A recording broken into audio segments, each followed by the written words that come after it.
So I'm going to follow up, I guess, on the video that I just posted called What's Worth Dying For. And, some of this is just so hard to frame without, going into this at length. So I don't know how long this is going to take. But, when I was a graduate student, and I was in graduate school from about 92 to 98, and there were a lot of haggles that I used to be in there between the humanities and the social sciences. And the social sciences, they would advocate a kind of detached, objective posture where research would be done by, I guess, observing what's going on out there and recording in careful detail what communication patterns people engage in, what are the I guess the routines and the kind of practices that distribute themselves out and that can be measured statistically and this sort of stuff. Humanities in general has a very different orientation, I think, than that. It's not about simply trying to understand people as if they were objects out in the world that you're trying to eventually predict and then hopefully control. See, I think there's something like prediction and control, which are at the root of some technological oriented forms of science, but it's this kind of reductive science that I was seeing in the social sciences when I was in graduate school. And my own training had been in the humanities and had been much more, what would I say, that you look at texts and as authors, traditions, as ways of growing and cultivating yourself. I mean, the task isn't simply to try to understand people in general. I mean, that's part of what you're doing, but you're trying to grow yourself. I mean, the task was to identify key authors and key thinkers, and then not learn about the world as if you were going to prepare for an upcoming Jeopardy competition, or it's not to acquire facts for the ability to recall them later, but it was to try to let other great minds in history, I guess, become the ground that you would stand upon, but eventually the very legs that you would walk with. I mean, there's a sense of becoming ourselves through study, through careful engagement with texts. And I think the humanities has for a long time celebrated it. And this was a great tension. This tension between, I even published a paper, many years ago on the difference between what it was called praxial engagement, where it's a kind of praxis that people are trying to do. It's a theory in action, which is very different than an explanatory theory where you're standing over against what your research object is, and you're just going to, again, in a kind of detached observation, going to describe what it does independent of you. And this, like I say, this old tension, which I thought I'd left behind in the 90s, is now it's still alive and well. Obviously, I guess more than I had realized, and I had dealt with it in my own life sufficiently enough for myself, and to, I guess, with my own interests and in my own classes. I mean, I've tried to create the conditions for people to engage in forms of scientific research and social scientific research, but to also realize this humanities tradition. Oh no, there's a phone here. I'm going to be back. Okay, I have no idea where I was. I think I was talking about the point of the humanities being a kind of tradition that would allow people to grow themselves in more than ways of just being informed. Now, you can feel this just when you read certain authors. I mean, there are some kinds of authors who you read and you don't really learn any new words while you're reading them, and to study their work is quick and easy. You can probably you can make your way through it. There are other authors where it's a real struggle and an effort. I mean, you have to become someone different by the time you eventually understand what that author is talking about. The author will grow onto you. You will, it's a way again to become someone. It's not just about remaining who you are, but adding some facts to yourself. But that tension is now, not only is that still alive and well, but there's a whole vast um, whole level of it now with a kind of rise of nihilism. And the nihilism has to do,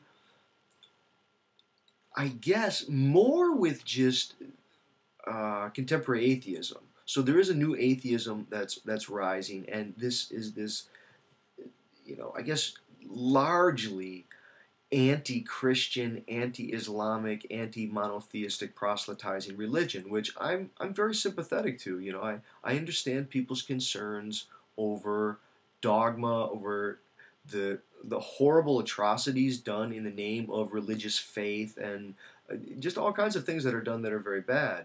And to the extent that people, by the word atheism, they mean they're anti-religious, or at least they're anti-religious dogma. I think I understand their sympathies, or I understand their concerns, and I have a lot of sympathies for those. But to say that one has, and again, if they're talking about things like virgin births, or they're talking about life after death, or divine interventions, and burning bushes, and prophecies, and end of the world, and judgments, and things like this, yeah, I'm very sympathetic, okay? But when you start to move to larger questions that slide into what I would say is a nihilism, which you end up saying, well, life is this kind of fluke. There is for unknown reasons, a DNA molecule just emerged and hijacked people, and now everyone's on a roller coaster beyond their control, and they're really kind of just subject to the whims of evolutionary development. And now they're trapped in this prison called what has evolved into the conditions that they, had sort of emerged into. And I end up wanting to say, okay. No, here are some of the problems there. Again, first we go back to this praxis issue, that there are countless ways that we can grow ourselves, cultivate ourselves, develop ourselves. And I made a list here of just, again, there's so many things in life that are important, but trivial. They don't have to be. I mean, life is a lot of little things. I think sometimes people imagine that unless you have all kinds of super fantastical things, then you don't have anything at all. And I maybe get to the list here in a second, but I think if you go to the larger issues and you want to ask about those, I don't think the word fluke makes any sense. To say that life was just a fluke, that's nonsensical.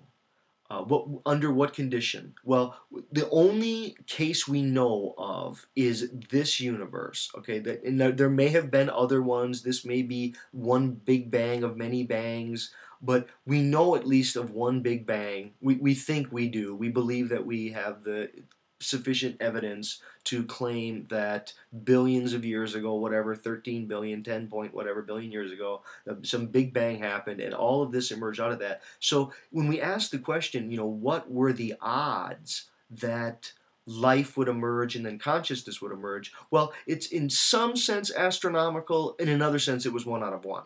See, we don't really have the adequate framework for the appropriate use of the word fluke.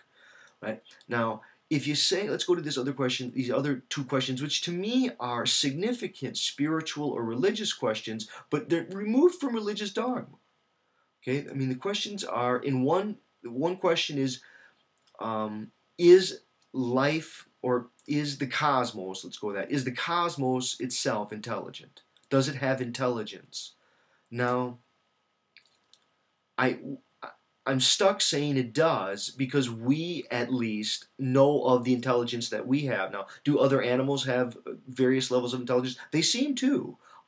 Can they contemplate this ultimate question about the cosmos itself being conscious? Can they contemplate their own death? I don't know. The jury seems pretty much in that other animals aren't contemplating their own ultimate demise. Now, they may, but I tried to suggest in various videos that it's like this, that just as a tree flowers, the earth peoples, and people God. That gods, the divinities, they grow out of that self-relating, self-conscious organism that is a part of nature. That's why we don't seem to have animals building, little religious effigies and having religious institutions. And it's part of language. Okay, I mean that's part of it, right? But there does seem to be, again, this larger question of, is the cosmos itself intelligent? Now, if you say that it isn't intelligent, well, where are you getting the intelligence to make that claim? So, if you're going to really try to make the argument that the cosmos itself is unintelligent, from where do you get the intelligence to make that claim? Well, you're part of nature. You've evolved this kind of intelligence. Now, okay, so somebody wants to say, well, that's really not significant. Well, to me, it seems like it is significant, because where did it come from? How does all this make sense? I mean, I'm not nature, but I'm not it. Okay, now, if I push the envelope even further, I say, could intelligence have not emerged? Now, I don't know if intelligence was there for the billions of years of inorganic matter that preceded the emergence of life and DNA and what we call, higher mammals and our own, human sentience, self-aware consciousness. I'm guessing that there wasn't intelligence prior. I'm guessing that. I don't think you need it, right? You don't need it, right? But I guess I am stuck with that it did emerge, and even if it wasn't inevitable, it seems as if all of the possibilities were such that it could have been. And what does that mean? See, it seems like there are two very, very significant facts. One is, or two significant questions, right, that I'm trying to offer what I'm calling facts as response to these questions. But one question is the universe itself intelligent? And the other question is, could this intelligent consciousness, could it have not been? And I say that no, the universe is intelligent, and it couldn't have not been. And when some person says, well, no, it really could have not been, now they're taking their fantasy as reality. They're imagining that it could have not been, and then going, well, that's really what it is. This is a fluke. And it's like, well, no, fluke isn't the appropriate word. We don't have the appropriate context for judging any of it. And so those are the big questions. But it's not even about that. See, it's not even about that. It's about going back to this praxis issue, that it's the everyday things that we do in everyday life, that there are ways that we can use death, suffering, hardship as a means of calling ourselves into action, that all other organisms, and I don't want to overcut the distinction. It's obvious that we're part of natural evolution, and that there are shades of differences between humans and other animals, but I still do want to make some claims about awareness of death, horizons of meaning, kinds of language that not wholesalely, but somewhat categorically separate us off. I mean, it's all kinds of things, but I thought I would give a list of just a whole bunch of things here that are simple, everyday, mundane things that seem to be what kind of make life worth living. Maybe I won't do the list. I think the general issue that I would raise is that there is a kind of, I guess for lack of a better word, a spiritual awareness that comes with death. That part of nature which knows of its death is able to free itself from the, I guess, mindless ongoing operations of consumption and reproduction. And it can learn to take suffering and create the context whereby suffering will be inevitable and death will be inevitable, but there are things that we can do, whether one wants to sacrifice one's fingers in playing the guitar or burn one's eyes out in writing. There are so many different ways that I guess people can sacrifice themselves for objects that are beautiful, that are uplifting and dignifying. And for me, for my own sense, none of this needs a creator who was there in the beginning. None of this needs in any way a doer of deeds, a person who gives judgment, a life after death, even a memory of any of this afterward. This itself, this very moment, I mean, the sheer fact of it all, and all of those things, you know. And when I say the sheer fact of it all, let me see, maybe I will give the list. You know, I wasn't going to give the list. I tried to write a short list here of some things that, if life wouldn't have been, like, try to imagine that life wouldn't have been, okay? And if life wouldn't have been at all, maybe it really would have been wonderful, because all of the suffering and the hardship and the loss wouldn't have been there. And the agony, you know, the pus boils and the hanged peoples and the eviscerated bodies, all of this kind of stuff. None of it would have existed. But here's a short list of a whole bunch of things that imagine that these would have never existed had the cosmos never come into being. And it seems like when you look at the list, and it's a partial list, it's a very short list, but there are so many little things that they make life worth living, right? Here's some things.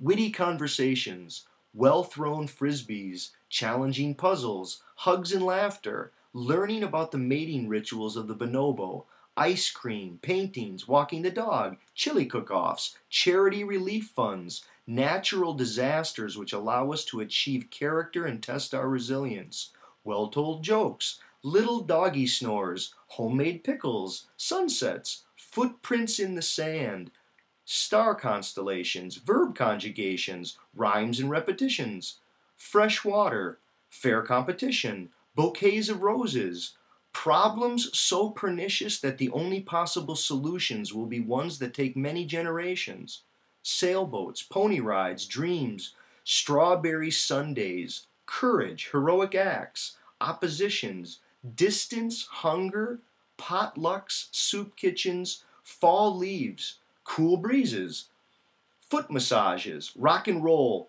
goat milk fudge, calculus, meditation, binocular vision, daisies, skipping through the lilies, rolling in the hay, books so challenging that you'd have to become someone in order to understand them, foreign languages, peace treaties, lasagna, words that sound funny, falling in love, tending a garden, spider webs, ruins on ancient civilizations, the smell of freshly baked bread, suspense dramas, the ability to imagine what isn't the case, courage, civil rights activism, friends, snowmen, places where one is ticklish, full moons, stories about werewolves, the number 0, honest criticism, a well-cooked breakfast, orgasms, campfires, hummingbirds, old people holding hands, germ theory, penicillin, street performers, warm socks, and all the possibilities that come from the freedom enjoyed and suffered